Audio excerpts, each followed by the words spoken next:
최고의 법인 눈에는 눈, 이에는 이 법으로 세상을 다스리시는데 그 법에 저촉이 되지 않는 사람이 없다 보니 모든 사람들이, 모든 국가가, 모든 민족이 원수지고 또 원수를 갚으려고 계속해서 반복되는 것을 보시면서 하나님이 자기 아들을 화목제물로 보내셔서 십자가에 내어주시고 그 피로 예수를 믿는 사람도 믿지 않는 사람도 이 우주 삼라만상 모든 동물과 식물, 생명체들까지도 하나님 안에서, 예수 그리스도 안에서 통일되게 화해의 길, 화목의 길, 평화의 길을 열어주셨다.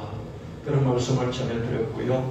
그 말씀의 한 사례로서 베트남 보트피플을 구했던 26번째 배 지나가면서 구했던 전재용 선장 이야기를 여러분에게 들려드렸습니다.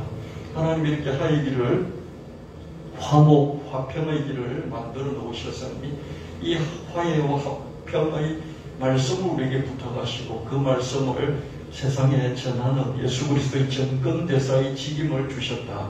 이 평화의 길, 이 화해의 길, 그 말씀, 예수 그리스도를 통해서 눈에는 눈, 이에는 이라는 그 법을 완성하면서 끝내버린 이 말씀, 이 내용의 말씀, 메시지를 정하게 우리에게 부탁을 하셨다. 그래서 저도 그렇고 여러분도 그렇고 한 주 동안 또 하나님께 평화의 대사로 예수님을 전도하신 줄 믿습니다. 저도 자다 일어나서 눈을 뜨면 우리가 주일마다 예배드린 이 설교 말씀을 또 전하고 전파하고 그렇게 하면서 한 주간을 보냈습니다. 오늘 말씀은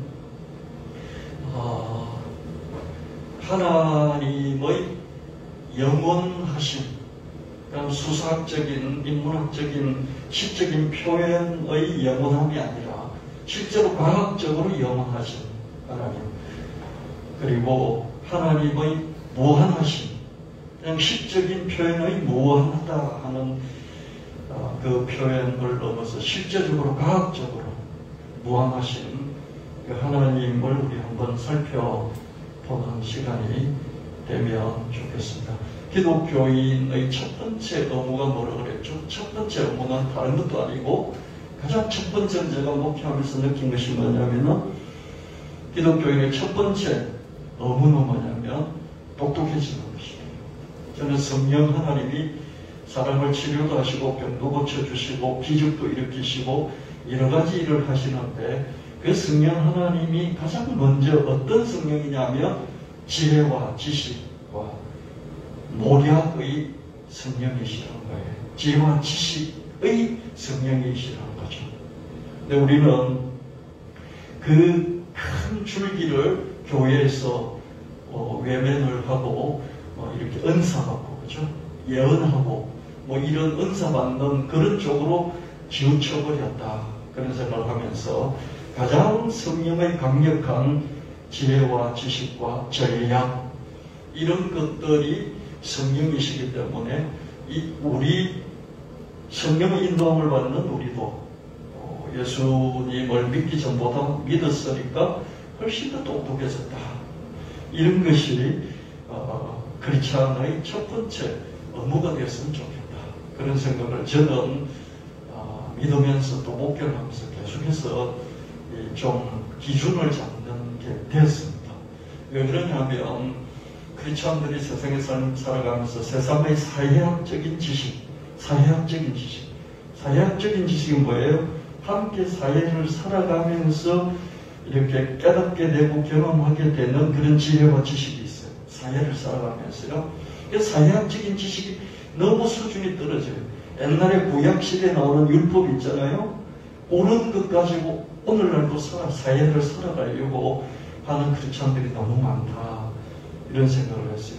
구약에 나온 이 율법도 현대적인 사회학적인 관점에서 재수용하면서 재해석해서 이해를 해야 되는데 재해석하지 않고 그걸 똑 지켜가지고 지금 이 시대에 대입을 해서 신앙생활을 하려고 하니까 그게 자기한테도 안 맞고요. 다른 사람들하고도 늘 충돌을 하게 되는 크리스찬이 사회하고 충돌을 하는 거예요. 사회를 리드해야 되는데 충돌, 뒤에서 뒷다리 걸고 이렇게 딴지 부리는 그런 크리스찬들이 자꾸 나오게 되고요. 또는 과학적으로 또 너무 뒤처져서 무식한 사회가 사회학적으로 점점 발전하고요. 그렇잖아요. 옛날에 제가 이렇게 어렸을 때 10대 때, 20대 때, 30대 때 이렇게 보면 10년 단위로요. 세상이 너무너무 기준이 바뀌는 것을 보게 됩니다. 특별히 요즘 여성의 권리가 많이 상승이 되잖아요. 여성의 권리가 많이 상승이 됐는데 남자들이 참기가 참 어렵잖아요. 왜 참기가 어렵습니까? 아직도 보면 50대 50까지는 안 간 것 같아요. 남자와 여자의 권리가 1대1로 대등하게 된 것까지는 안 된 것 같긴 해요. 그래도 남자들이 왜 못 참습니까? 옛날에는 뭐 한 90대 10 정도 되는데 지금 뭐 60대 40 이 정도 되니까 못 참는 거죠. 그죠? 많이 변한 걸 볼 수 있습니다. 이전에는 전부 다 통했던 합법적인 것들이 지금은 불법이 되어버리는 그런 여성을 보고 예쁘다 이 말을 한다든지 직장에서 예쁘다 이런 말, 야 매력적이다 이런 말을 하는 것조차 이게 성희롱이 되어버리지 않습니까? 성희롱의 말이 되잖아요. 그죠? 그래서 제가 제 딸한테도 물어봤거든요. 어른이 보고 예쁘다 그러는데 그게 뭐 그렇게 문제가 되냐 그랬더니요. 이런 얘기를 했어요.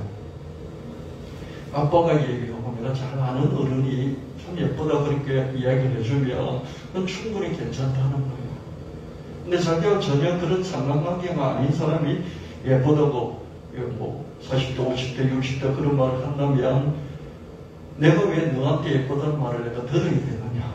그런 얘기를 하는 걸 보면서 제 이 정서적인 이 감각이 따라가기가 참 힘들었어요. 그래서 교정을 해야만 되나 그런 거였습니다. 이 사회가 바뀌면서 기준도 바뀌는 그런 시대를 살아가고 있고요.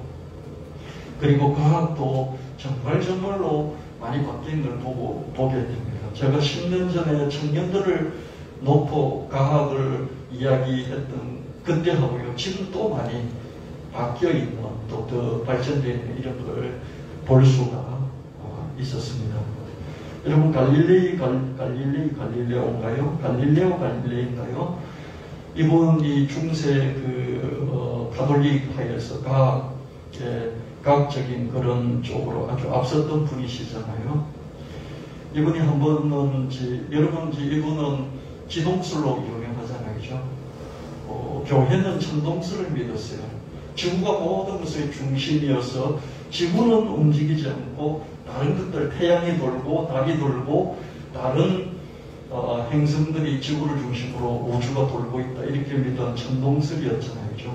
그 천동설은 하나님이 중심이고 하나님을 믿는 우리가 중심이고 우리는 지구에 있으니까 지구가 중심이다 이런 연역학적인 또는 이렇게 먼저 기준 룰을 정해놓고 그냥 믿어버린 그죠? 과학과 현실과 구체성과 상관없이 먼저 뭐를 누가 머리로 생각해서 정해놓고 그걸 믿어버린 그런 거죠. 그렇죠? 그랬을 때 갈릴레오입니까? 그 양반이 그런 말 했지 않습니까?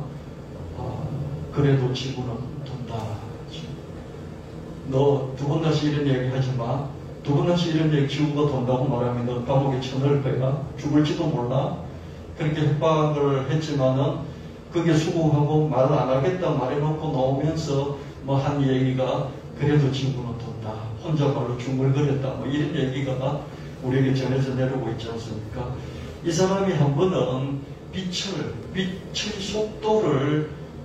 속도를 알아보고 싶었어요.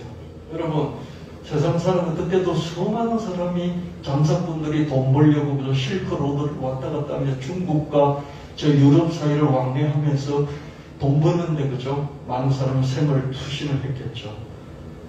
근데 이 양반은 어떻습니까? 빛의 속도가 궁금한 거예요. 그래서 자기 하인하고 둘이서 이렇게 이제 플랜을 짰는데요. 계획을 짜가지고 자기가 높은 산 꼭대기 올라가고요. 그다음에 자기 하인도 저쪽 저 멀리 있는 높은 산 꼭대기 올라가고요. 자기가 이렇게 하인이 그쪽에서 이렇게 꼭대기 올라가가지고 밤에 그죠? 등불을 이렇게 높이더라고요. 그럼 불이 반짝 비치더라고요. 그죠? 그럼 내가 이쪽에서 반짝 비치는 것을 본 오차를 가지고 이 빛의 속도를 계산해 보려고 했어요. 이렇게 한 사람이 세상에 아무도 없었는데 이 사람만 한 거죠.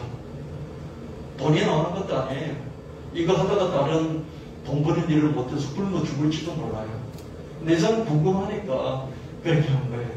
성공했을까요? 실패했을까요? 당연히 실패했겠죠. 그렇죠? 왜 실패했습니까? 빛의 속도가 1초에 지구 7바퀴 반을 돌아요. 1초에 지구를 7바퀴 반을 도는데 남극에서 북극 정도 되면 뭐 0.0 몇 초 차이로 이렇게 보일 수 있겠죠. 남극 꼭대기에서 불을 반짝 등불을 들었는데 북극 꼭대기에서 볼 때 얼마 오차가 약간 있겠죠. 그렇죠? 차이가, 시간 차이가. 왜? 지구를 1초에 7바퀴 반을 도니까. 근데 그때는 초에 뭐 10분의 1, 초에 100분의 1, 초에 1000분의 1을 재는 단위도 없었잖아요. 그죠? 그러니까 당연히 실패했겠죠. 그죠? 그래서 저는 그런 걸 보면서 어떤 생각이 들었냐면, 야, 나는 그때 안 태어나서 정말 다행이다. 그때 태어났으면 정말 그 당시에 종교인들처럼 과학적인 지식을 아무것도 모르고 성경을 있는 그대로 직독직해서 그대로 비밀면서 얼마나 많은 사람을 괴롭히는 목사가 됐을까. 그땐 신부겠죠. 그죠? 그런 생각이 들었습니다. 지금은 과학이 밝혀준 것들이 많이 있기 때문에요. 그거를 그대로 수용하고 그러면서 하나님을 더 크게 믿어가는 것이 얼마든지 가능하구나. 그런 생각을 했습니다. 그래서 여러분 이 시간만큼은 먹고 사는 문제, 근심, 걱정 다 내려놓고요. 하나님의 영원하신 것, 하나님의 무한하심을 한 번 더 깊이 생각해보는 그런 깨달음의 시간이 되기를 예수님 이름으로 축원합니다. 그걸 깨달았다고 해도 여러분이 사회에 나가면 걱정, 근심이 없는 것도 아니고요. 그런 문제가 없는 것도 아니고요. 해결해야 될 문제들이 사라진 것도 아닙니다. 그럼에도 불구하고 이걸 왜 알아야 됩니까? 알면 여러분의 인생을 메타인지로 볼 수 있어요. 영원성의 관점에서 또 무한함의 관점에서 여러분 인생을 이렇게 내려볼 수 있는 거죠. 여러분 어릴 때 개미를 한참 쳐다봤지 않습니까? 개미를 한참 쳐다봤죠. 그런 것처럼 여러분이 여러분의 인생을 메타인지로 여러분 밖에서 여러분을 내려다보면서 인생을 어떻게 살아야지 하는 이런 생각을 한 번씩 해가면서 여러분 전체 인생을 기준 잡아갈 수 있기 때문에 하나님의 영원하심, 하나님의 무한하심 이라는 관점과 연결되어서 오늘 한 시간 영원성이 이어지는, 무한성이 이어지는 저와 여러분 되시기를 예수님 이름으로 축원합니다. 내려놓고 집중할 때 하나님께서 또 여러분의 인생의 문제도 또 해결해 주시기를, 도와주시기를 예수님 이름으로 축원합니다. 욥기 9장 9절 말씀에 하나님은 또 북두칠성을 만드시고 삼성과 묘성을 만드시고 그리고 남쪽 하늘의 많은 별들을 만드신 분이시다. He is the maker of the bear, 곰자리, and 오리온 자리, the Pleiades 자리, 그리고 the constellations of the south, 남방의 많은 성자들, 무리들을 만드셨다. 우리는 북두칠성이라고 그랬는데 영어로는 곰자리라고 했고요. 우리는 삼성이라고 그랬는데 영어로는 오리온 자리라고 그랬고요. 우리는 묘성이라고 그랬는데 저기는 플레이아데스 성단이다 이렇게 말했고요. 남쪽 하늘이 무별이라고 그랬는데 이거는 남반구에 있는 많은 별무리들을 또한 만드셨다. 하나님은 북반구 하늘, 먼저 북두칠성, 삼성, 묘성은 우리가 이렇게 북쪽을 볼 때 이렇게 보이는. 제가 어릴 때 여름에 그죠? 끝없이 매일매일 본 것이 북두칠성하고요, 이 삼성입니다. 묘성은 뭔지도 몰랐어요. 그때 누가 안 가르쳐주니까요. 그때 알았던 게 북두칠성하고 삼성, 그거는 늘 알고 지냈어요. 북두칠성은 그죠? 북두칠성은 북두칠성 할 때 그죠? 두자가 있잖아요. 저게 홍두자이고요. 북자 할 때 두자, 북자. 한국자, 두국자 할 때 두를 저렇게 써요.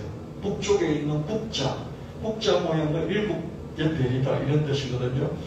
그걸 영어로는 이렇게 써요.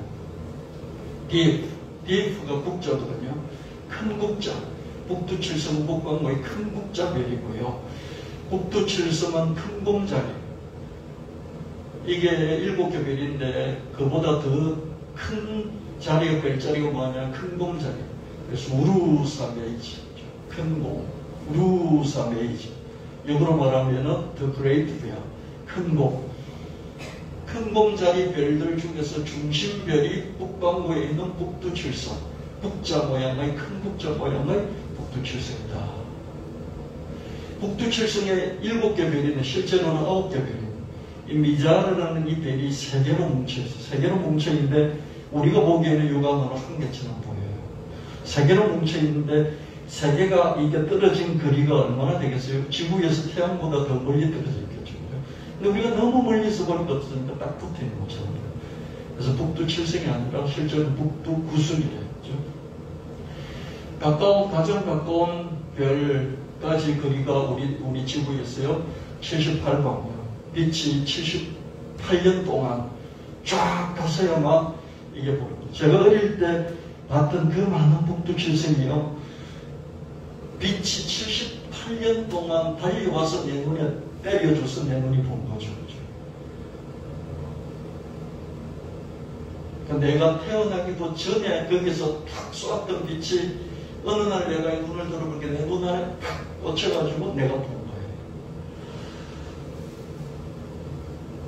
일광년은 빛이 1년간 달린 거리인데 9.5조 킬로미터죠.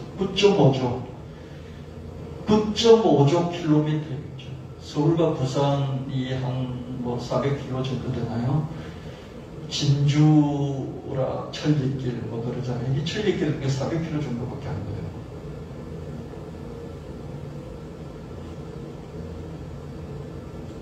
(400km가) 천리길이죠. 그죠?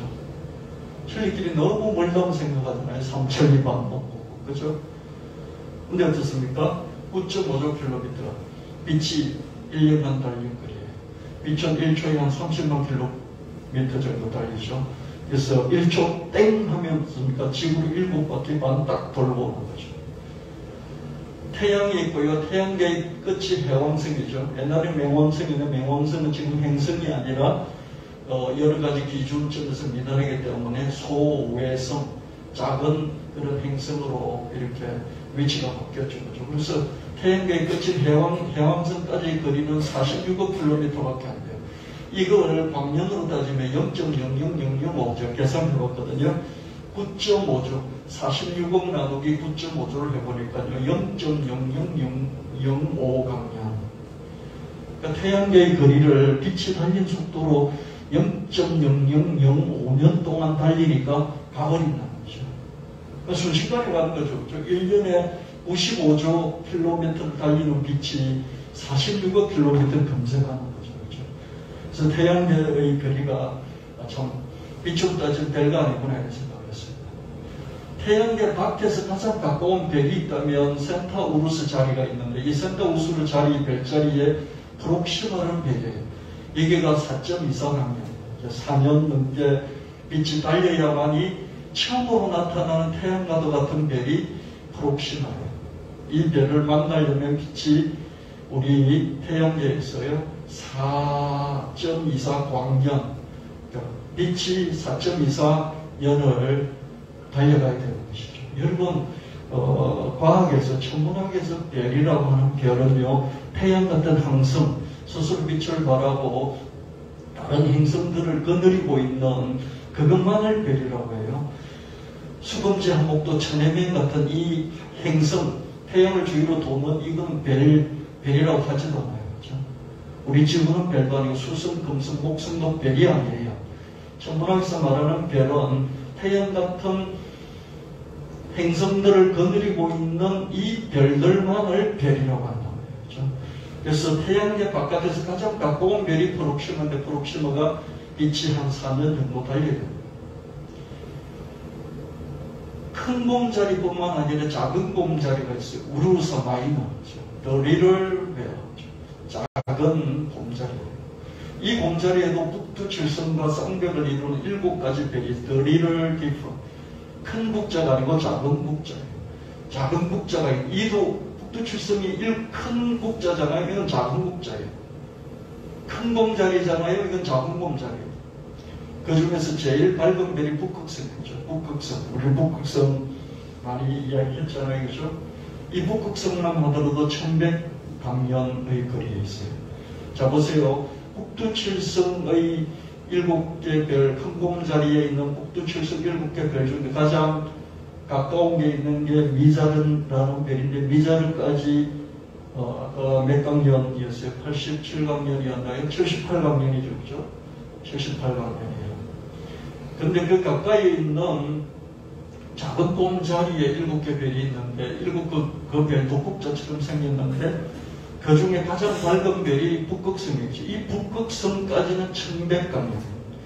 여러분, 우리가 육안으로 아주 맑은 날 여름에 하늘을 보면 북두칠성도 보이고요, 북극성도 보여요. 근데 북극성이 저 눈에 보이는데 가까이 있게 느껴지는데요. 가까이 있다고 느껴지는데 1100광년이에요. 거기서 저 별을 하면서 내가 봤는데 그 본 것이 1100년 전에 그 별에서 쏘아져 나온 이 빛을 내 눈에 지금 들어와서 내가 본 거죠. 그렇죠? 1100년이 흐른 거죠. 그렇게 멀리 떨어져 있습니다. 우리 태양이 먼 것 같아도요, 지구에서 태양까지 빛이 가는 데는 8분 정도밖에 안 걸리고요. 해왕성까지도 아까 보니까 어땠습니까? 아주 0.0005 광년이었잖아요. 근데 우리가 눈에 쉽게 보는 이런 삼성, 오리온자리 삼성, 북두칠성, 큰 곰자리 북두칠성, 이런 것들은 어떻습니까? 적어도 78광년, 1100광년, 이런 식으로 오래된 것을 볼 수가 있습니다. 이게 큰 곰자리. 큰 곰자리가 이렇게 별들이 많아요. 곰처럼 생긴 이 별들이 많이 있는데, 그 중에서 이렇게 국자처럼 생기고 있지 않죠? 이게 큰 국자예요. The Great Deep, The Great Bear. 큰 곰이죠. 하나, 둘, 셋, 넷, 다섯, 여섯, 일곱. 우리가 여름에 제가 어릴 때부터 늘 보면서 이렇게 배를 향해 봤어요. 제가 7개만 그렸어요. 근데 작은 곰자리는 어떻습니까? 요렇게. 가까이 있는데 어떻습니까? 하나, 둘, 셋, 넷, 다섯, 여섯, 일곱. 요 끝에 있는, 북자의 손잡이 끝에 있는 이것을 북극성이에요.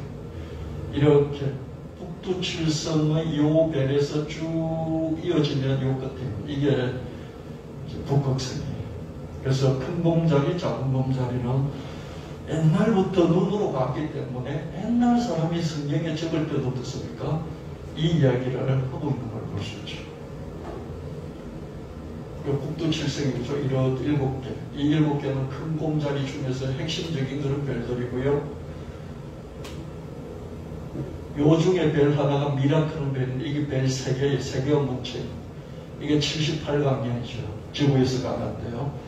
작은 곰자리는 이렇게 또 7개가 있어요. 7개 중에서 끝에 있는 이 별을 폴라리스 북극성이다 하는 거예요. 요 큰 국자 끝에서 쭉 일직선으로 끄면 작은 국자 끝에 있는 이 북극성하고 만난다. 그러니까 큰 곰자리 7개, 작은 곰자리 7개. 요 끝에서 이렇게 이어면 이게 북극성이에요. 이렇게 그렇죠? 작은 곰자리 7개, 우르스 마이너, 더 리틀 베어. 이렇게 끝에 있는 이 별. 큰 국자의 북두칠성, 북두칠성이 국자라고 그랬죠. 딥 국자. The Great Bear, The Great Deep, 우르스 메이지. 요 끝에서 이렇게 쭉 가면 이 끝에 있는 이걸 만나는 이게 북극성인 거죠. 그러니까 북극성이 북반구의 북반구 하늘, 남반구 하늘이 있고 북반구 하늘이 있죠. 그죠? 북반구에서 보는 쭉 펼쳐져 있는 하늘의 별들, 남반구에 쭉 펼쳐져 있는 하늘의 별들. 근데 우리는 주로 북반구에서 하늘을 보기 때문에 북두칠성도 이야기하고 북극성도 성경에도 이야기하고, 이 북극성이 북반구 하늘의 지금으로는 중심이에요. 이게 몇백 년, 몇천 년마다 중심이 바뀌어요. 전북이 바뀐다고요. 근데 지금은 북극성이 전북이죠. 그죠? 그래서 이것을 중심으로 우리가 자전하면서 빙 돌고 있고요. 이 북두칠성도 그쪽에 있는 별들도 이걸 중심으로 돌고 있는 것을 보게 됩니다. 하나님 또한 삼성, 세 가지 별을 만드셨다. 삼성은 오리온 자리. 오리온 자리에 있는 허리띠에 위치한 삼형제. 우리는 그냥 삼성 그러고 많은데요. 서양에서는 무슨 별자리고, 물병자리, 보존자리니, 곰자리니, 무슨 자리니 그러면서 자리를 이렇게 쭉 사람의 형상으로 또 동물의 형상으로 형상을 해서 이름을 붙인 것을 볼 수 있습니다. 삼형제별. 1200강년이 넘는 거리에 있습니다. 이건 지구에서 나타나는 거죠. 오리온 자리의 적색 초고성인 베텔게우스. 오리온 자리가 이 삼성만 있는 게 아니라요, 베텔게우스도 있고요, 또 다른 별들이 쭉 있습니다. 이 별은요, 태양의 한 800배 정도, 800배, 태양보다 한 800배 크고요, 그리고 610광년쯤에 있어요. 그리고 하나님은 묘성을 만들었어요. 성경에 묘성이라고 하는데, 묘성 영어로 플레이아데스 성단 별들이 뭉쳐 있어요. 7자매 별이라고 불러요. 7자매 별이라고 불르는데, 큰 별들이 7개고요. 작은 별들까지 합치면 한 수십만 개가 돼요. 수십만 개인데 너무 멀리 떨어져 있으니까, 433광년까지 떨어져 있으니까, 우리 눈으로는 작은 것들은 못 보고 어떻습니까? 목성, 토성 같은 이런 것도 못 보고 어떻습니까? 큰 별들만, 항성들만 보는데 그게 7개 정도. 아버지, 어머니 별까지 합치면 9개. 이렇게 보이는 것을 볼 수 있습니다. 그렇게 하나님은 북반구에 어떻습니까? 곰자리별, 북두칠성, 큰 북두칠성, 작은 북두칠성 만드시고, 또 북극성을 만드시고, 또 어떻습니까? 오리온 자리에 삼성도 만드시고, 그 삼성 저 위쪽에 있는 뭡니까? 플레이아데스 묘성도 만드셨다. 근데 북쪽은 이렇게 좀 상세하게 설명하고, 남쪽은 아마 성경을 기록한 분이 남쪽에 안 살았던 거 봐요. 그래서 남쪽은 그냥 통틀어서, 퉁쳐서 남반구에, 남반구 하늘에도 많은 별자리들을 만드셨다. 이렇게 기록하고 있습니다.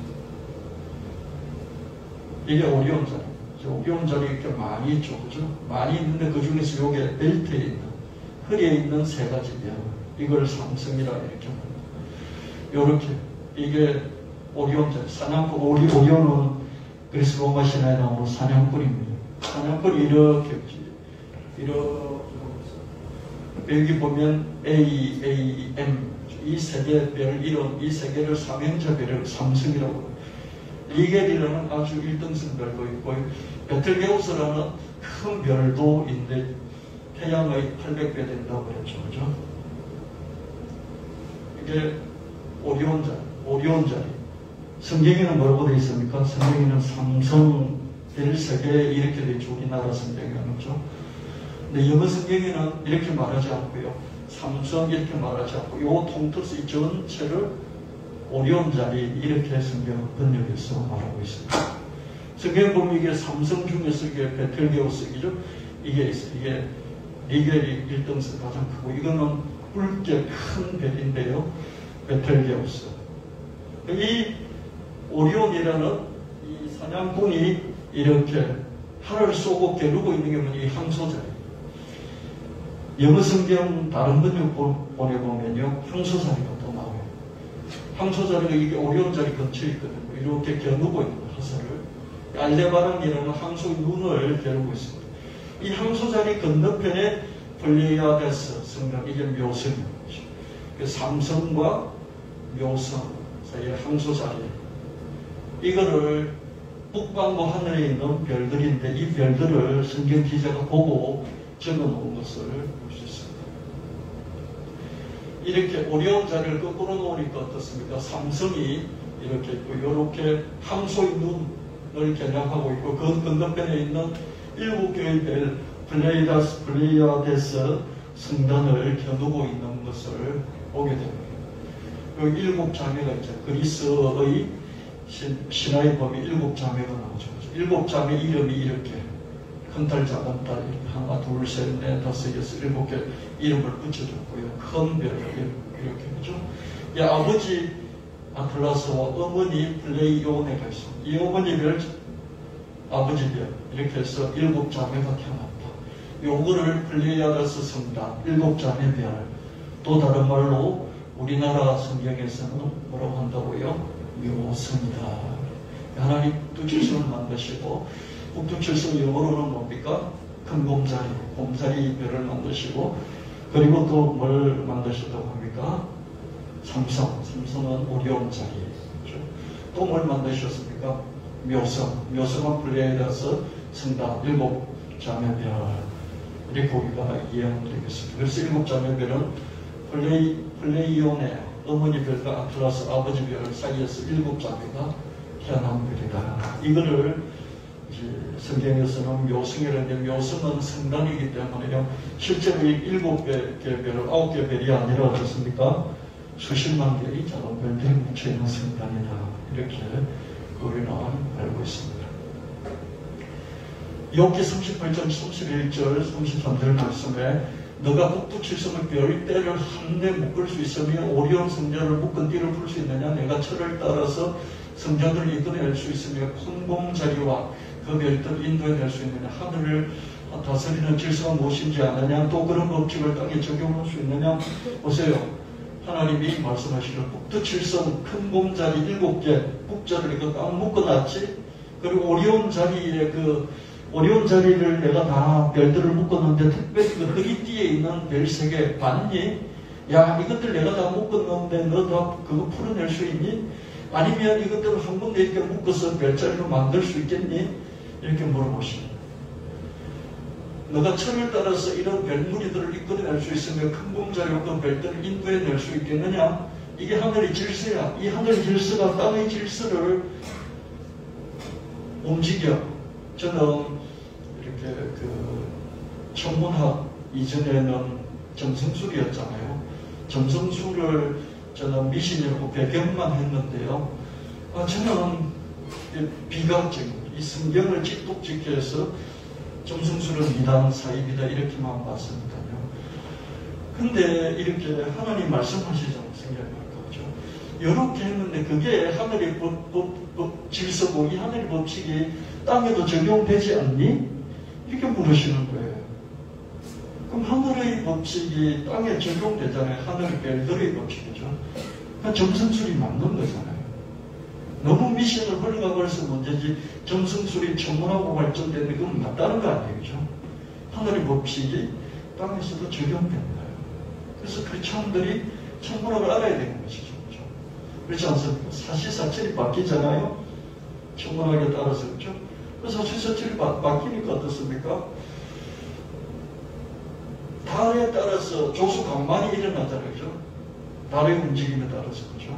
거기에 따라서 업을 하는 분들은 어떠세요? 업을 하는 분들은 조수 강만에 따라서 그걸 딱 보고 그 법칙에 따라서 출항을 하든지. 그죠? 다시 함부로 돌아오든지 입항을 하든지 그래야 되지 않겠습니까? 그죠?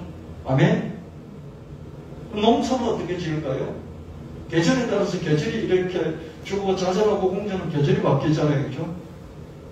그럼 이런 천문학을 무시하고 겨울에 나가서 씨를 뿌리고 여름에 그죠? 빈둥빈둥 놀고 그건 불가능하지 않습니까? 그죠? 우리의 모든 움직임이 땅에서 적용되는 법칙이 어떻습니까? 천문학의 영향을 받죠. 그죠? 아멘? 아멘. 여기에서 하나님이 이미 말씀하셨던 것을 볼 수가 있습니다.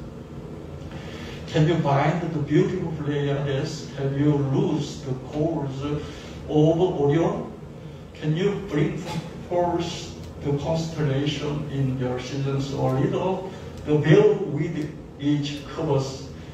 Do you know the laws of the heavens? Can you set up God's dominion of the earth? 보세요. 야, 너 이 플레이리아스 7점의 별들을 너가 묶어 놓을 수 있니? 그 별이 수십만 개가 돼. 너 있잖니 오리온 그 벨트 이렇게 별 3개 있는 거 그거 너 풀어 놓을 수 있겠니? 너가 이렇게 계절 따라서 별들을 막 계절 따라서 움직일 수 있겠니? 너가 그 큰 공자리와 그 큰 공자리에 붙어 있는 북두 칠성 이 모든 것들 네가 이렇게 움직일 수 있겠니? 이게 하늘의 법칙이야. 하나님께서 이 하늘의 법칙을 가지고 이 땅을 지구까지도 영향력을 미치고 계셔. 너 알겠니? 이런 거예요. 그러니까 우리가 점성술을 모르고 천문학을 모르고 그래서 동방박사들이 점성술사였다고 그러잖아요. 하나의 별들 자꾸 보면서 땅의 이치를 생각하고 있는 거 없습니까? 예수님 별이 나타나는 거죠. 그래서 천문학은 정말로 지구의 사람들이 살아가는데 정말 필수적인 그런 과목이구나 이런 생각을 하지 않을 수가 없습니다. 크리스찬들은 어떻습니까? 지금 지구가 생긴 지 만년 됐대요. 만년. 이렇게 주장하는 사람은 갈릴레이 보고 천동설이 맞다고 막 하면서 갈릴레이 감옥에 쳐넣으려고 했던 그때의 신부들이나 마찬가지인 거죠. 그래서 여러분들이 자꾸 똑똑해져야 된다. 똑똑하지 않으니까 자꾸 딴 소리를 하고요. 성경을 그대로 직독직하고요. 터키가 크리스찬 선교사를 막 죽였대요. 순교하다가 그러니까 하나님이 진노해서 저렇게 지진을 일으켜서 수만 명 죽이신다는 거죠. 이렇게 말해보면 속이 시원하죠. 그리고 책임을 자기한테 돌리지 않고 어떤 책임도 못 느끼고 그들에게 배급 책임이 돌아가는 거죠. 근데 이건 보편성이 없잖아요. 그 하나님 잘 믿는 미국은 어떻습니까? 해마다 그렇게 일어나가지고 수많은 사람들이 죽어요. 그것도 무슨 예수 믿는 사람을 죽였기 때문에 미국이 저렇게 해마다 허리케인 때문에 저렇게 많은 사람이 죽습니까? 보편성이 없잖아요. 그런 주장이. 그죠? 그래서 여러분들 뭔가를 이렇게 해석을 할 때, 어떤 사건을 놓고 해석을 할 때, 저게 보편성이 있는 주장인가? 보편성이라는 것은 다른 사례들도 보면 그게 합당한, 그 기준에 합당할 때 보편성이 있는 거예요. 근데 거기는 그게 맞는 것 같은데 다른 사례를 보면 그게 말이 안 되는 거예요. 그냥 보편성이 없다는 거죠. 하나님 북두 칠성의 별물을 묶으셨다. 오리온자리 별무리가 서로 묶여있는 것을 아무도 풀 수 없다. 별과 별 사이에 중력이 작용하기 때문에 하나님은 중력을 가지고요 온 우주 삼라만성을 다스리시는 걸 볼 수 있습니다. 중력이 별들을 묶어주고 질서정연하게 돌게 만들죠. 지금처럼 궤도가 다 딱 세팅되기까지 중력을 통해서 하나님이 수많은 별들을 조정하시면서 지금 같은 궤도를 만들어주신 걸 볼 수 있습니다. 수억 년이 지났죠. 중력에 힘입어서 지구가 이렇게 자전을 하면서 공전을 하잖아요. 그죠? 달도 지구 옆에 붙어 자기 자전을 하면서 지구를 한 바퀴 도는 공전을 하잖아요. 그러면 달과 지구 이렇게 묶여서 있잖아요. 묶여있는 게 중력이잖아요. 중력으로 묶여서 이렇게 돌고 있어요. 그러면서 태양을 돌고 있는 거죠. 그렇죠? 자전 공전을 자기 스스로 하면서 또 태양을 돌고 있는 달을 볼 수가 있습니다. 이렇게 가능하게 만든 게 중력이라는 것이죠. 그렇죠? 지구와 달이 각기 자전을 반복하며 함께 태양 주위를 공전하고 태양계의 다른 행성들도 각기 위성들을 거느리면서 태양 주위를 돌아가고 있어요. 목성이나 화성, 토성 이런 것들은 위성이 우리는 달 하나밖에 없지만 여러 개, 수십 개 위성들을 거느리면서 그것들 다 데리고 그것들도 다 목성이나 이런 토성 주위를 돌면서 어떻습니까? 또 이렇게 태양을 돌고 있는 것을 보게 됩니다. 이게 가능하게 만들어진 게 중력이죠. 태양 자체도 우리 은하를 돌고 있죠. 중력을 통해서 별들이 각기 자기 궤도를 돌면서 그래서 계절이 바뀌어지기도 하죠. 중력은 지구에도 작용을 하죠. 중력이 있기 때문에 우리가 바로 서서 오갈 수 이렇게 딱 중력 때문에 이렇게 설 수 있는 거예요. 중력 때문에 우리가 건물을 우뚝우뚝 세워서 유지할 수 있습니다. 하나님은 별들을 창조하시고 중력으로 모형을 하시고 이게 하늘의 법칙이죠. 그렇죠? 하나님 별들을 만드시고 별들의 집합체인 은하를 만드시고 은하의 집합체인 은하를 만드시고 은하들의 집합체인 우주를 만드신 하나님이십니다. 우리 은하를 더 밀키웨이 갤럭시, 밀키웨이는 은하수죠, 그죠? 은하수. 밀키웨이는 뭡니까? 우유를 뿌려놓은 것처럼 하얗게 이렇게 쭉 퍼져 있죠, 그죠? 이 은하수 은하, 이걸 우리는 우리의 은하라고 합니다. 우리 은하를 다른 말로 밀키웨이 갤럭시, 은하수 은하 이렇게 말하는데요. 그 지름이 10만 년, 빛이 10만 년 동안 달려가야 직선거리가 10만 광년이고요. 우리 은하에는 태양보다 더 강하고 강력한 별들, 항성들이 수두룩수두룩 나와있죠. 우리는 끝부분에 있는 작은 노란 별, 이게 우리 태양입니다. 우리 은하에서 가장 가까운, 우리 은하에서 가장 가까운 은하는 안드로메다 은하인데, 안드로메다 은하는 우리 은하보다 한 2배 정도 직경으로 22만 광년을 달려야만이 은하를 직접 직선으로 달려갈 수 있고요. 이 테두리까지 돌면 훨씬 더 몇백 광년이 되겠죠. 우주에는 이런 은하가 수천억 개가 있고요.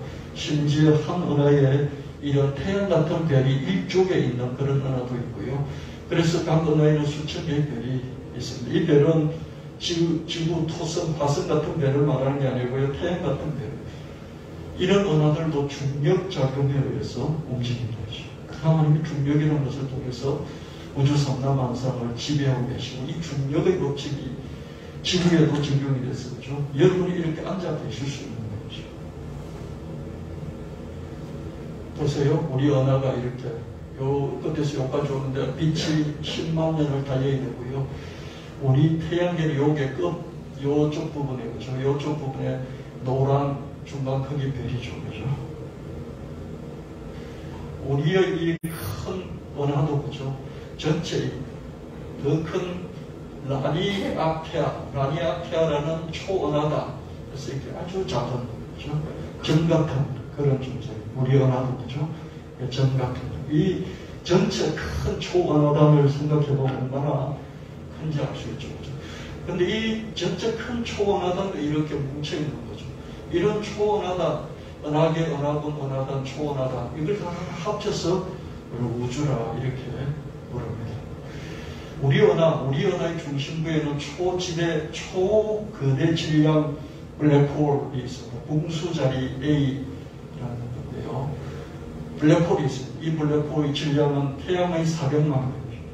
태양도 너무 무겁잖아요. 질량이 커요. 이 태양보다도 400만 배 정도 되는 블랙홀이 우리 은하에 있는데요. 태양계에서 한 26,000 광년 정도, 태양에서 빛이 한 26,000 정도 달려가야만 있는 그런 블랙홀이 있습니다. 이 블랙홀은 주변의 그런 천체들을 별들 잡아먹고 자라게 그 중력이 정말로 천문학적이죠. 그래서 빛마저도 빨려들면 헤어나지 못합니다.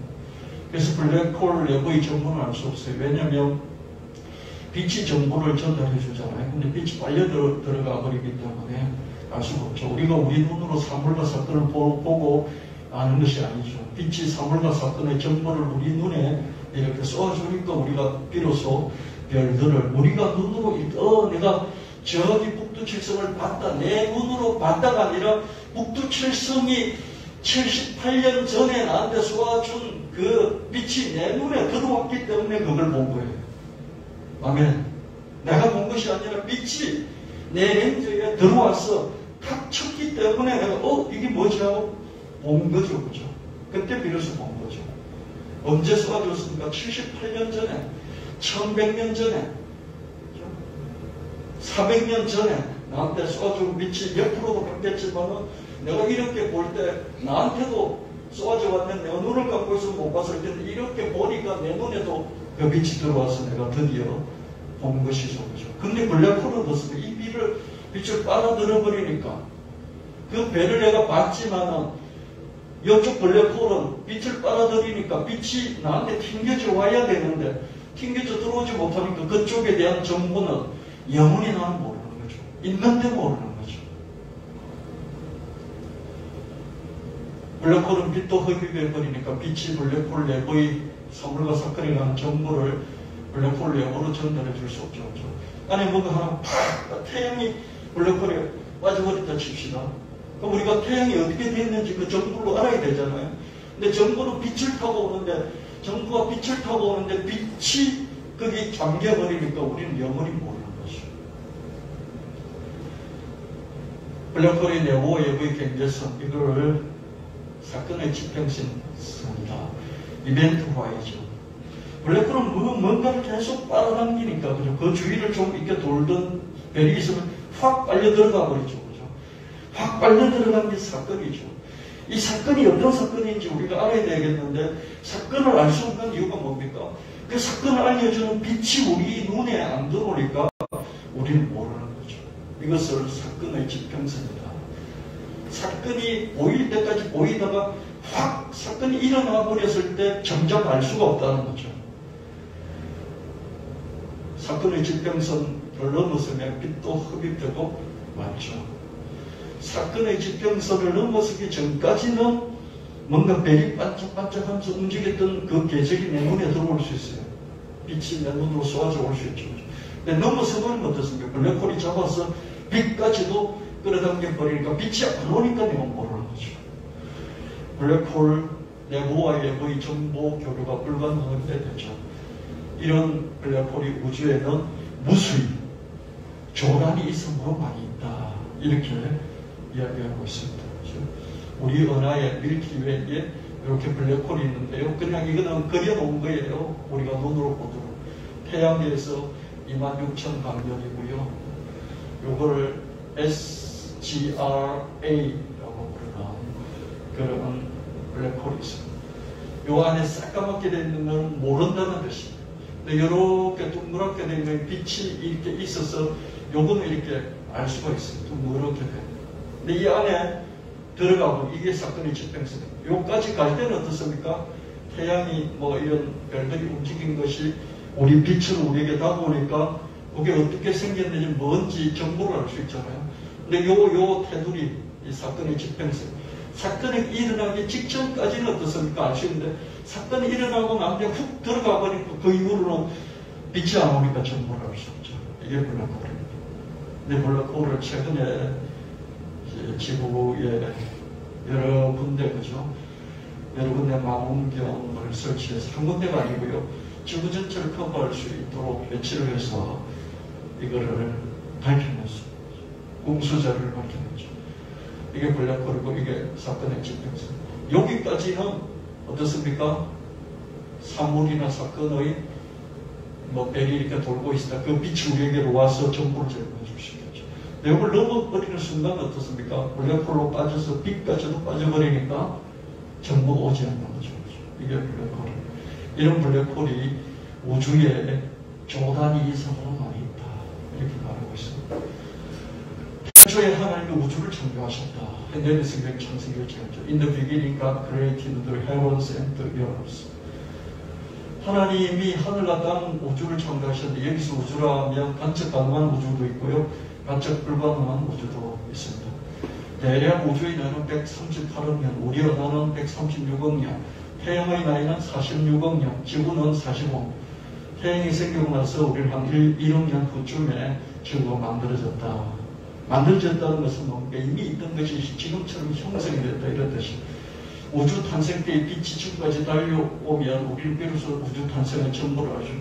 138억 년 전에 뭔가 사건 사고가 일어났어요. 그렇죠? 사건 사고가 그죠? 팍 하면서 뭔가가 이렇게 생기는 우주적인 탄생이 시작돼서 그때 빛이 있었겠죠. 그죠?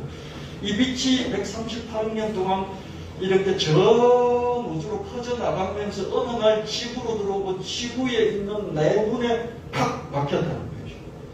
그래서 138억 년 전을 알 수 있다는 거죠. 근데 알 수 있는 그 빛은 이미 138억 년 전에 이렇게 나한테 보냈다는 거죠. 근데 성경 창세기 1장 3절에 근데 하나님 빛이 있으라 하시고 말씀하시자 빛이 나타났다. And God said, let there be light. And there was light. 하나님 빛을 창조하셨고 빛이 나타나도록 만들어주셨어요. 빛이 나타나 우주의 사방 활반으로 달려 나갔을 때 우주 탄생 이후의 우주 정보들이 빛을 타고서 우리까지 전해지죠. 그렇죠? 여러분, 빛의 전자기파를 통해서 우주의 사진들이 우리한테 들어온다고 그랬죠. 그렇죠? 우리 눈으로 직접 볼 수가 없어요. 너무 먼 거리를 오랫동안 달렸기 때문에 빛이 퍼져서 우리 눈에는 볼 수 없어요. 근데 어떻습니까? 초거대 안테나를 세우면 어떻습니까? 많은 빛 중에 조그마한 희미해진 빛이 그냥 톡 치니까 그 강력한 안테나는 어떻습니까? 그것도 잡아내면서 이거 138억 년 전에 이거 45억 년 전에 이거 20억 년 전에 보낸 거잖아. 그러면서 그걸 잡아내는 거죠. 그래서 렌즈가 본 것이 아니라 안테나가 별을 본 것이 아니라 별에서 보낸 빛이 그 안테나를 툭 쳐서 안테나가 뭐야? 이렇게 한 거죠. 그렇다면 빛이 138억 년 달려온 거리가 우주의 크기인가? 138억 년 여기서 이렇게 달려오실 것까지. 그럼 이 거리가 지구의 크기라고 볼 수 있잖아요. 그런데 그렇지가 않습니다. 우주가 탄생이 된 이 우주는 가속팽창입니다. 쭉쭉쭉 커지고 있는데 커지는데 계속해서 속도가 붙어서 더 커지고 있다. 그러니까 138억 년 전에 이렇게 빛이 와서 내가 알게 됐는데, 그렇죠? 우리 지구의 렌즈에 잡혀서 알게 됐는데, 알게 된 게 138억 년이 지나고 138억 년 동안 우주가 가속으로 팽창했기 때문에 원래 출발했던 138억 년 전의 빛의 거리를 추적해 가도 거기서 훨씬 더 멀어져 있겠죠. 그렇죠? 이해되십니까? 은하길의 거리가 가속적으로 계속 멀어지고 있다. 그래서 빛으로 관측 가능한 우주의 크기는 138억 강년의 거리가 아니라 최대 960억 강년까지 우리의 렌즈가 볼 수 있대요. 지구의 렌즈가 어디까지요? 138억 년 빛이 달려간 그 거리까지 볼 수 있는 게 아니라 그 거리가 계속해서 팽창한 960억 강년까지 볼 수 있어요. 빛이 960억 년을 달린 것까지 우리가 우주의 크기를 볼 수 있다. 우주가 얼마나 넓은지 좀 이해가 되십니까? 그러나 960억 강년 그 너머에 있는 것은 빛으로 관측할 수가 없어요. 우주가 가속 팽창을 끄덕하니까 빛이 아무리 달려도 그 너머까지 따라잡을 수 없는 거죠. 빛이 9.5조, 빛이 1년 동안 9.5조 킬로미터를 달려도 그 달리는 속도보다도 더 우주가 빠르게 커져버리니까 빛은 영원히 따라잡지 못하겠죠. 그렇죠? 맞습니까? 그래서 960억 강년 그 너머에 커져가는 우주는 우리가 알 수 없는 거죠. 왜 알 수 없습니까? 빛이 아무리 가도 못 쫓아가니까. 그렇죠? 여기서도 블랙홀에서처럼 더 이상 정보를 얻을 수 없게 되는 사건의 지평선이 발생되죠. 사건의 지평선이 빛이 블랙홀에 빠져들어가서 그 안에서 일어난 정보, 사건, 사고의 정보를 별이 일어난 사건, 사고의 정보를 우리가 도무지 알 수 없는 것은 빛이 아무리가 우린 정보를 되는 거죠. 그런데 우주가 960억 강년 빛이 달려간 그 너머는 어떻습니까? 빛이 못 쫓아가니까, 못 쫓아가 빛이 없으니까 빛이 우리한테 반사돼서 오지 않을 우리는 모르는 거죠. 우주에는 끝이 없습니다. 우리는 관측을 빛을 통해서 하잖아요. 관측할 수 있는 우주에는 한계가 있어요. 관측 가능한 우주의 크기는 빛의 속도로 우주의 나이만큼 가면 된다. 그래서 138억 강년 정도 크기냐? 아니야. 우주는 탄생한 이후로 계속 가속 팽창하고 있어. 그래서 계속해서 실제로 관측할 수 있는 거리가 더 넓어지는 거예요. 138억 년 빛이 달려온 이것만 우주인 줄 알았는데 보니까 그때 생긴 이후로부터 또 계속 쭉쭉쭉 커지고 있으니까 우리가 여기서 빛을 쏘아서 138억 강년 가더라도 거기 출발한 그 지점이 이제 쭉쭉쭉 계속 더 늘어난 것까지는 못 간다는 거죠. 그러니까 늘어난 것까지는 960억 강년, 빛이 960억 년 쫙 간 거리만큼은 우주를 우리가 우리를 측정할 수 있다는 거예요. 근데 이제 더 발전되면 또 더 늘어날지도 모르죠. 근데 거기 넘어는 모르겠다. 현재 우리가 관측할 수 있는 최대 범위는 반지로 480억 강년, 480억 강년, 지름은 960억 강년. 직선거리예요, 직선거리. 지구에는 표면이 있습니다. 표면이 있으니까 끝도 있죠. 그죠? 그런 우주는 가속 팽창을 계속하는 만큼 표면이 있다고 할 수가 없어요. 표면이 있으면 그 끝을 만지고 올 텐데, 그죠? 표면이 없는 거예요. 계속해서 늘어나니까. 설사 표면이 있다 한들 빛이 거기에 따라잡지를 못하죠. 가속팽창 때문에. 빛이 속도가 정말 느린 거예요. 그죠? 그렇다면 우주는 뭐하는가? 아마도 무한하지는 않겠지. 그럼에도 불구하고 저는 무한하지 않다고 생각합니다. 태양은 1초마다 핵폭탄 1000조개의 에너지를 뿜어냅니다. 지구에는 자기장이 있어서 태양풍을 방어하면서 대기를 보호하고, 이게 우리가 금성과 하성과 지구가 다른 점이죠. 태양풍을 방어를 해요. 핵폭탄이 1000조개 1초마다 터지면 이 에너지를 태양에 쏟아내요. 그렇죠? 핵폭탄 1000조개를 매 초마다 쏟아내요. 근데 지구에는 자기장이, 지구 안에 핵이 있었어요. 핵이 자기를 이렇게 만들어서, 이 자기장이 있어서, 이 자기장이요, 이렇게 대충 생겼을 거다. 우리는 못 느끼지만 이렇게 온 지구를 감싸고 있어요. 이 자기장이요, 태양이죠. 매 초마다 430km 속도로 이 태양의 바람이, 태양풍이 지구를 강타를 해요. 근데 자기장이 이렇게 막아주고, 이 태양풍하고 지구의 자기장하고 충돌하면서 생기는 게 오로라예요. 북극의 오로라가 있잖아요. 북극 오로라는 우리 지구의 자기장하고 태양풍이 서로 만나서 충돌해서 생기는 입자의 어떤 흐름, 이 오로라죠. 북극의 오로라. 이렇게 그죠? 이게 지구예요. 이렇게 자기장들이 있어 태양풍이 아무리 강력하게 두드려 패도 우리는, 지구는 살아남는 거죠. 화성은 태양풍의 공격을 받아 대기가 뜯기고요. 대기가 뜯기니까 이런 자기장이 없으니까 어떻습니까? 화성에 있던 물, 화성도 바다가 있고 강들이 다 있었어요. 물이 다 있었어요. 생명체가 살 수 있었어요. 근데 이 태양풍을 막아주는 자기장이 없으니까 어떻습니까? 다 뜯겨가지고, 이 태양풍에 뜯겨가지고 물들이 전부 다 우주 밖으로 쏟아져 나와버렸어요. 그래서 화성에는 물이 없어요. 그래서 생명체가 없습니다.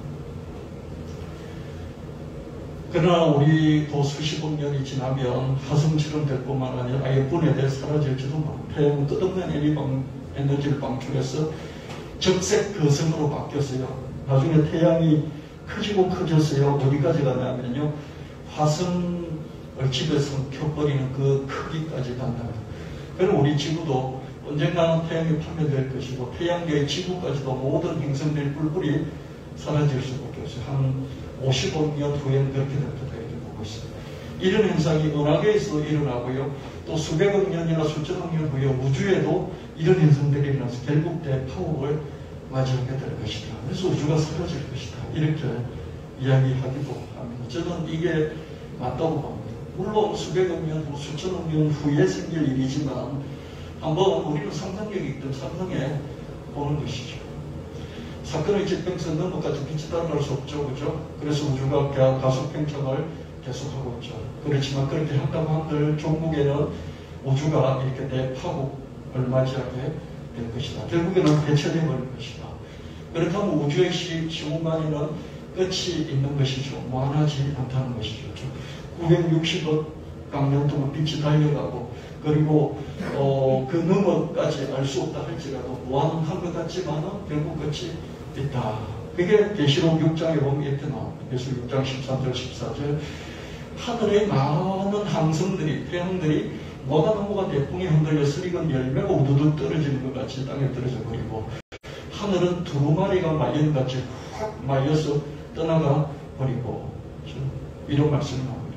별들이 뭐가 나무 열매처럼 떨어지고 하늘이 두루마리처럼 말려 떠나가는 종말이 있다는 것이죠. 이게 천문학적으로 한 수십억 년 후, 한 50억 년 후 태양이 그렇게 될 것이고요, 태양계가 그렇게 될 것이고, 은하계도 그렇게 될 것이다. 우주도 그렇게 될 것이다. 이렇게 보고 있습니다.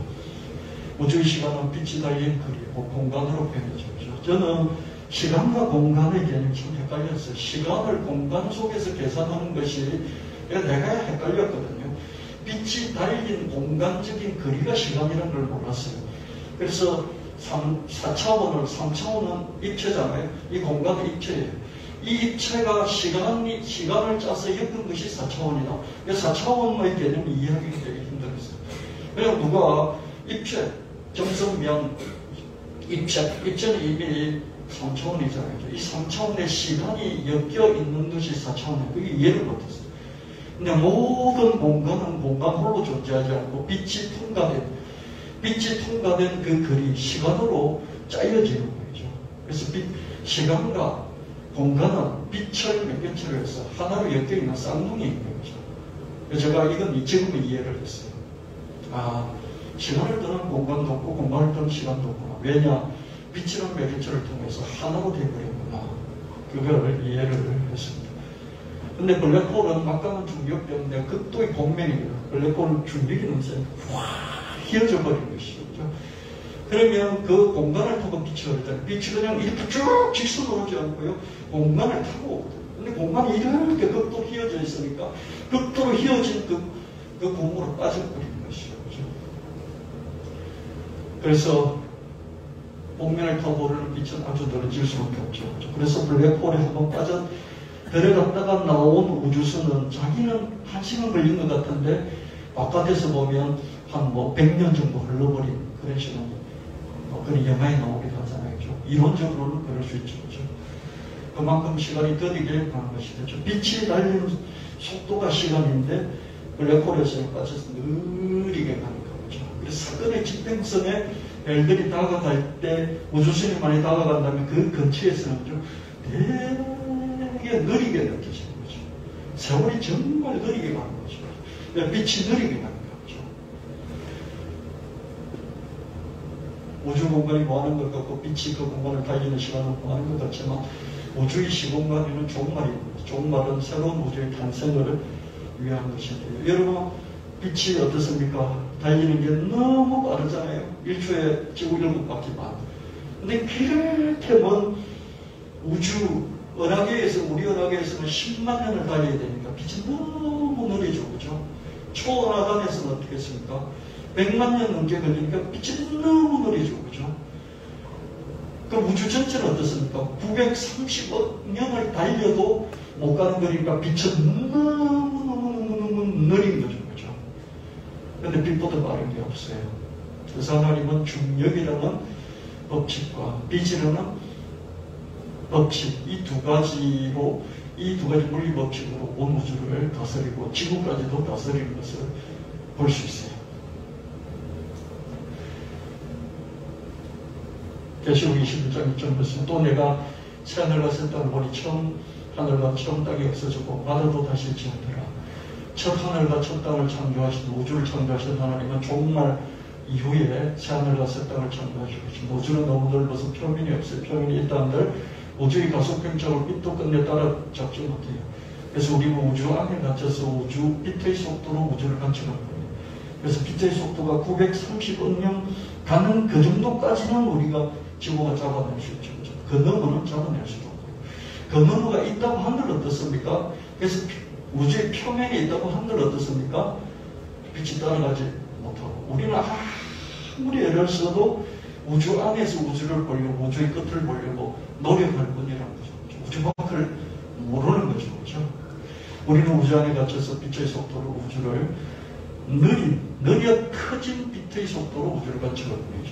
빛은 1초에 지구를 7바퀴 반 돈다. 엄청나게 빠른 속도죠. 그러나 태양계 은하들을 넘어갈수록 빛의 속도는 엄청나게 느리게 느껴지죠.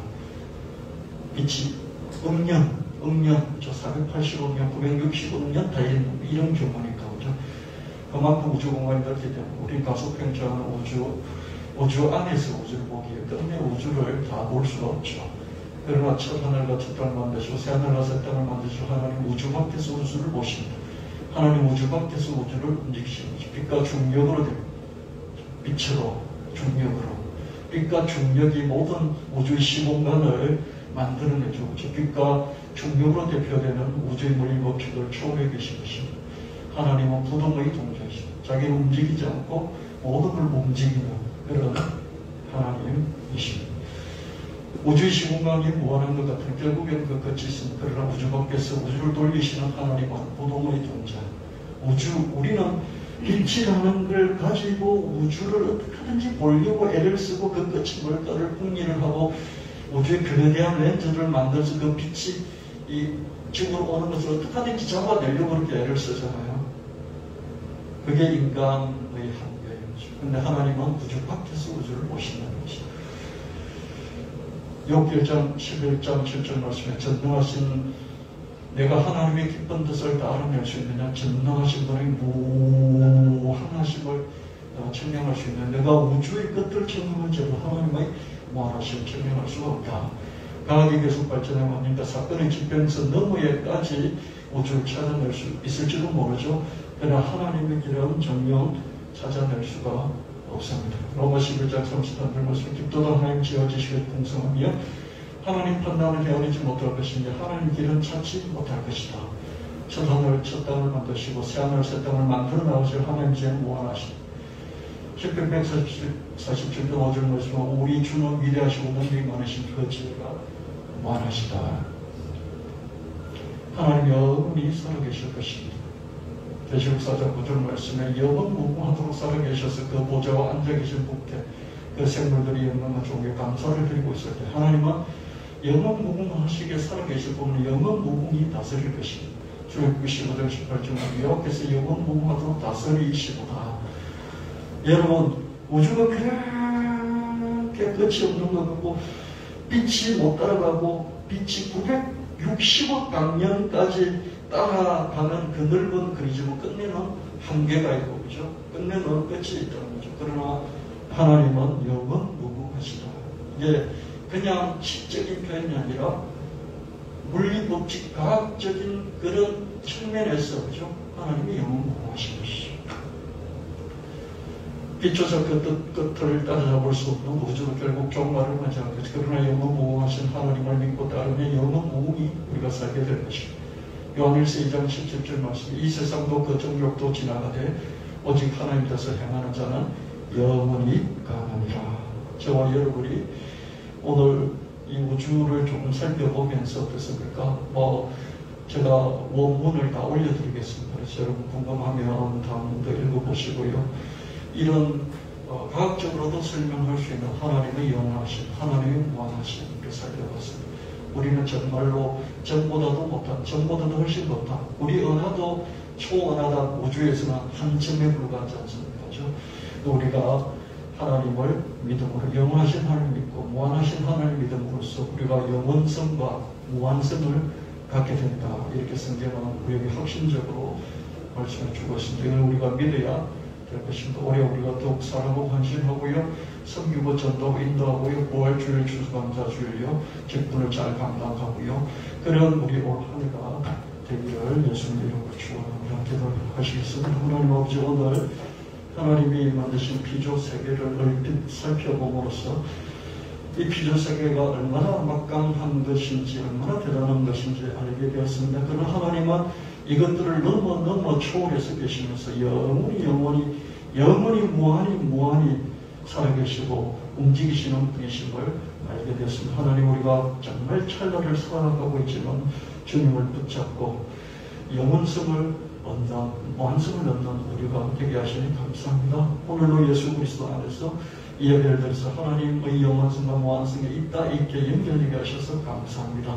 하나님, 이런 기준으로 우리 인생을 한 번씩 평가하면서 살아가는 우리가 되게 하여 주시옵소서. 이 세상 살아갈 때 마지막 목숨을 거둔 그 순간까지 우리를 책임져 주시고 하루하루의 삶에 이 세상에서의 열매들도 나타나게 해서 하나님 감사드리며 우리 주 예수 그리스도의 이름으로 간구하옵나이다. 아멘. 325장 부르시고 연구를 함께 드리시겠습니다.